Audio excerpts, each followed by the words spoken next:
बुलंदशहर के गांव देवली पहुंचे भारतीय किसान यूनियन भानु के राष्ट्रीय अध्यक्ष भानु प्रताप सिंह। गांव में पहुंचते ही भानु प्रताप सिंह का फूल मालाओं से जोरदार स्वागत किया गया।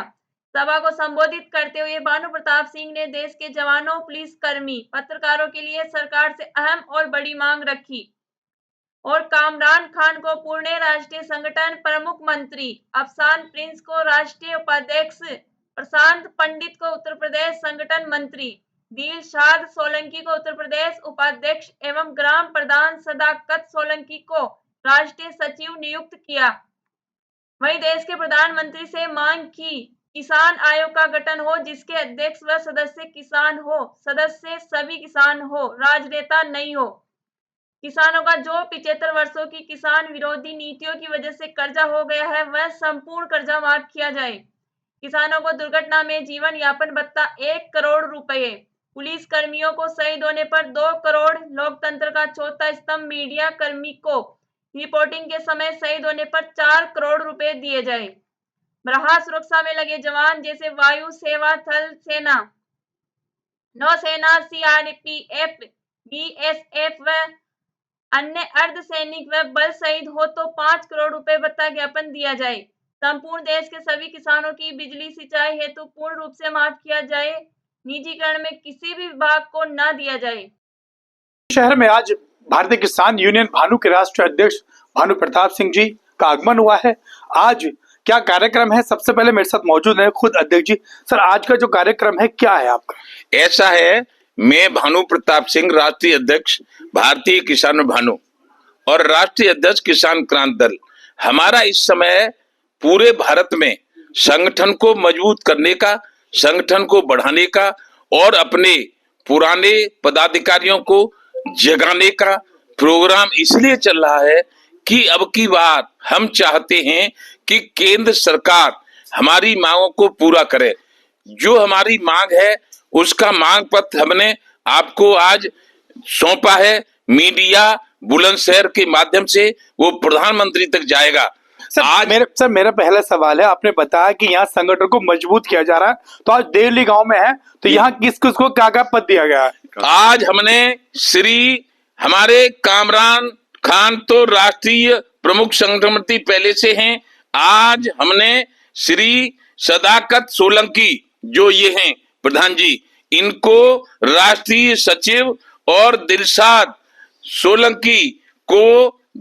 सोलंकी ये पीछे हैं, दिलशाद सोलंकी को प्रदेश उपाध्यक्ष और श्री प्रशांत गोस्वामी को उत्तर प्रदेश संगठन मंत्री और श्री प्रिंस को राष्ट्रीय उपाध्यक्ष मनोनीत किया है। सर, दूसरी बात, अभी आपने कहा कि प्रधानमंत्री को संबोधित आपने ज्ञापन हमें दिया है, तो उसमें आपकी क्या मांगे हैं? उसमें हमारी मांगे हैं कि जैसे हमको लगता है कि जैसे देश आजाद हुआ तो हमारा किसान, मजदूर, गरीब, वो हिंदू, मुस्लिम, सिख, ईसाई, जैन, बौद्ध और भारत की समस्त जातियां, चाहे वो वाल्मीकि हो, जाटव हो, चाहे वो बघेल हो, बनिया हो, चाहे ठाकुर हो, गुजर हो, यादव हो, कोई हो, सबका मैं सम्मान करता हूं और सबकी मैं पूजा करता हूं, सबका मैं चरण वंदन करता हूं। क्यों कि ये किसान सब ऐसा पैदा करता है जिससे सब जिंदे रहते हैं, लेकिन इनको कोई पूछता नहीं है।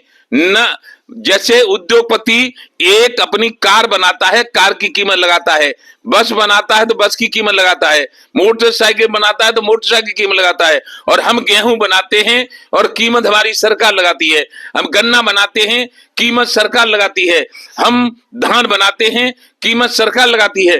तो स्वामीनाथन ने कहा था कि किसान की फसल का लागत मूल्य का 1.5 कम से कम होना चाहिए, नहीं तो दूना मिलना चाहिए, लेकिन ऐसा नहीं हो रहा है। तो इसलिए हमने प्रधानमंत्री से मांग करी है कि किसान आयोग का गठन कर दो, उसमें किसान रहेंगे, राजनेता नहीं, और किसान आयोग का अध्यक्ष किसान होगा। जब फसल पैदा होगी, चाहे वो गेहूं की हो, गन्ने की हो, आलू की हो या धान की हो, तो वो लागत मूल्य के अनुसार उसकी कीमत सरकार को बताएगा किसान आयोग, उस पर सरकार को खरीद करनी पड़ेगी। इसके अलावा जब किसान को अब तक फसल के दाम नहीं मिले तो किसान कर्जदार हो गया है, कर्ज में मरता है, कर्ज में आत्महत्या करता है। इसलिए एक बार A to Z सभी किसानों के, सभी बैंकों के, सभी KCC एकदम प्रधानमंत्री जी माफ कर दो, इस किसान के ऊपर दया करो। और उसके बाद यदि जैसे हम चिल्ला बॉर्डर पे थे तो किसान दुर्घटना में मरे, तो किसान दुर्घटना में मरे तो 1 करोड़ रुपया केंद्र के द्वारा मिले। और यदि पुलिस वाला, पूरे देश में पुलिस वाला कहीं शहीद हो जाए तो 2 करोड़ रुपया मुआवजा उनके घर वालों को मिले। जैसे ही ये भारत का हमारा संविधान धर्मनिरपेक्ष संविधान है और हमारा ये लोकतंत्र है। लोकतंत्र का 4 स्तंभ होते हैं, पहला राज्यपालिका, दूसरा कार्यपालिका, तीसरा न्यायपालिका और चौथा मीडिया। मीडिया शहीद हो जाए, चिल्ला बॉर्डर पर मीडिया शहीद हुए थे, मीडिया शहीद हो जाए तो 2 करोड़ और इलाज के लिए, और यदि बिल्कुल ही शहीद बिल्कुल खत्म हो जाए तो केंद्र सरकार उनके परिवार को 4 करोड़ रुपया मुआवजा दे।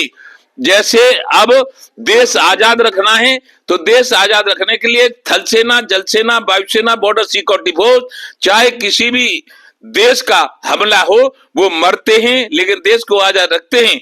तो उन परिवार को, शहीद के परिवार को मिलिट्री, जल सेना, थल सेना, वायुसेना, बॉर्डर सिक्योरिटी फोर्स, CRPF के परिवारों को शहीद होने पर 5 करोड़ रुपया दिया जाए।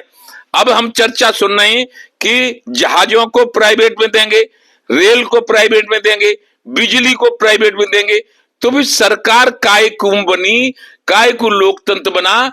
प्राइवेट में तो अंग्रेज काम कर रहे थे, राजा महाराजा काम कर रहे थे। तो यदि लोकतंत्र है तो लोकतंत्र में कोई भी चीज प्राइवेट में नहीं होनी चाहिए, सरकार के अंडर में सब काम होना चाहिए।